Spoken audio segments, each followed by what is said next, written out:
interaksi budaya pada masa kerajaan Islam. Indonesia sebagai silang lalu lintas dunia. Pada masa perkembangan Islam sekitar abad 15, rute ini menggambarkan hubungan sangat dekat dengan antara kawasan di masa perkembangan Islam.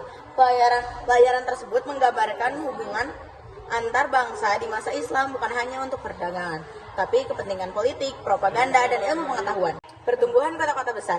Pada masa perkembangan Islam, kota-kota kerajaan yang tumbuh di masa Hindu dan Buddha tetap berkembang, tapi kota-kota yang tumbuh dengan pesat adalah kota yang dekat dengan pesisir. Pertumbuhan jumlah penduduk. Pertumbuhan penduduk yang pesat bukan hanya faktor angka kelahiran dan kematian, tetapi karena adanya migrasi, perpindahan penduduk dari luar negeri maupun dalam negeri, tidak lepas dari peranan perdagangan, penyebaran Islam, dan yang lain-lain. Pemanfaatan lahan. Hubungan dengan luar negeri semakin pesat, mendorong pertumbuhan kota yang dekat dengan pantai.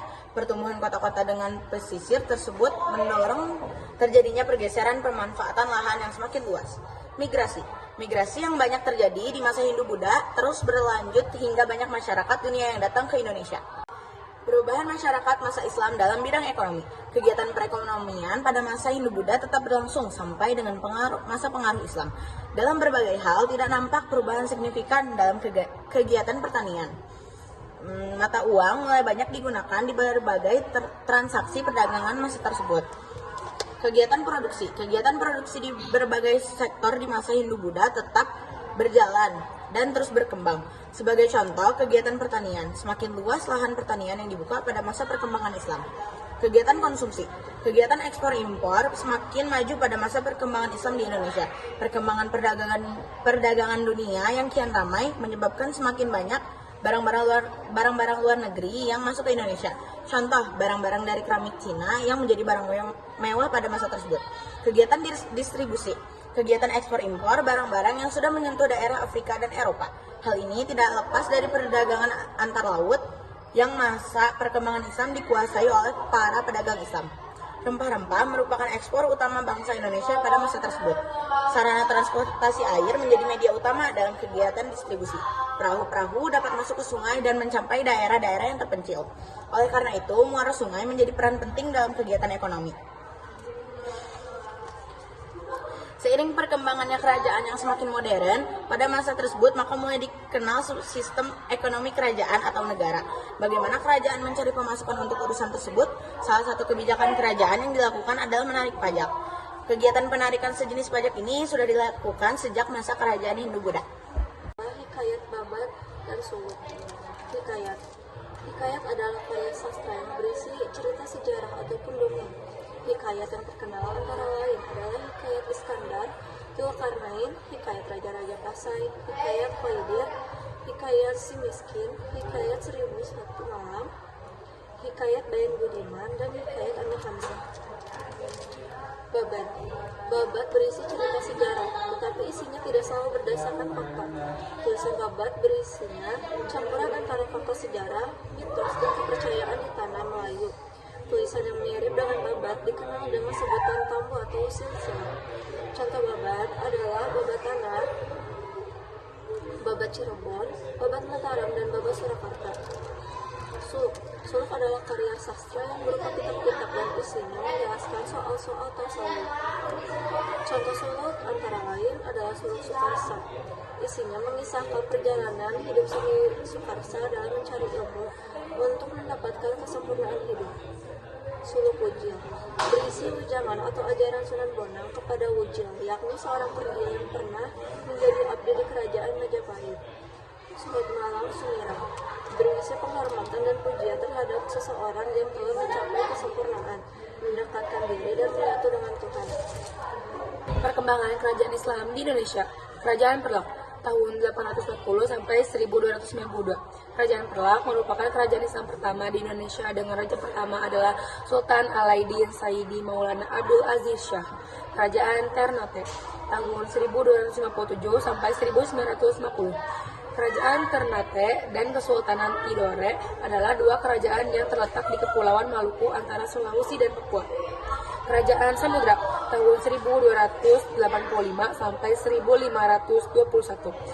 Samudra Pasai terletak di pantai utara Sumatera, Aceh dekat dengan Perlak, Malaysia.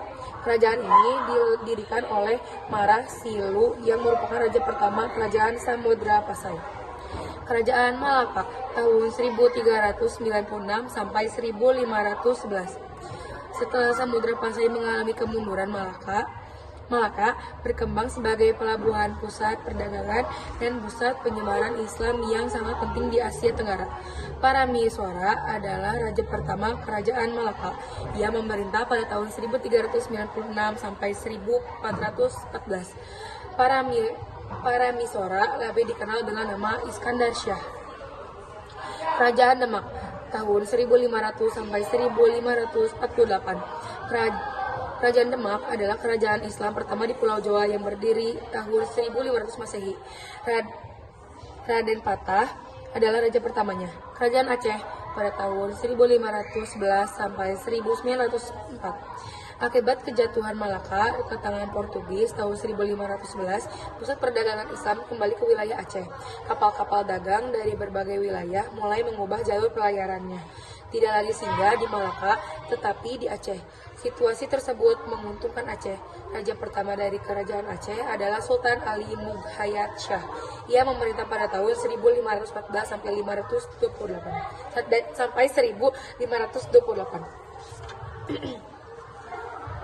Kesultanan Banten tahun 1526 sampai 1813. Raja pertama Kerajaan Islam Banten adalah Hasanuddin.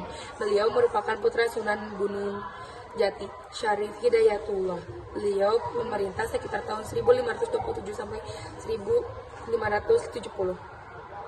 Kerajaan Makassar, Boa Talo, tahun 1528 sampai 1670.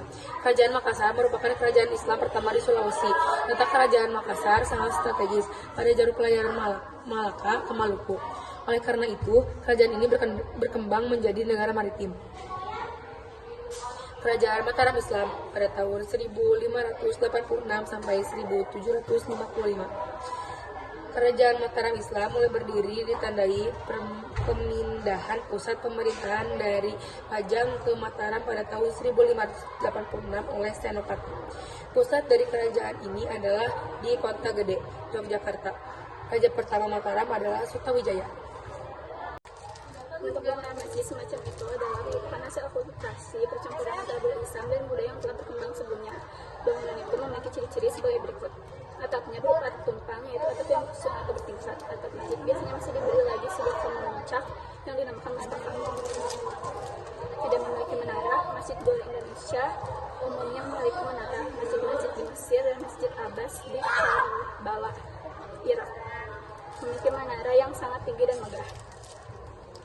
Masjid Menara Kudus dan Masjid Banten memiliki menara. Kedua menara itu bentuknya sangat unik. Menara Kudus menyerupai candi di Jawa Timur. Kalau dicermati, bentuk menara Masjid Kudus juga mirip dengan Balai Fulful. Balai Fulful adalah bagian bangunan dari bangunan sebuah pura. Cermati dan bandingkan gambar Menara Kudus dan Balai Fulful di pura Taman Ayun Bali, kemudian temukan kemiripan bentuknya. Keunikan lain Masjid Menara Kudus adalah yaitu pintu-pintu masuk dan tempat wudhunya. Pintu-pintu masuk aslinya menyerupai gampura dan bangunan agama Hindu. Tempat wudhunya juga unik karena air wudhu keluar mengalir dari mulut Calamakara.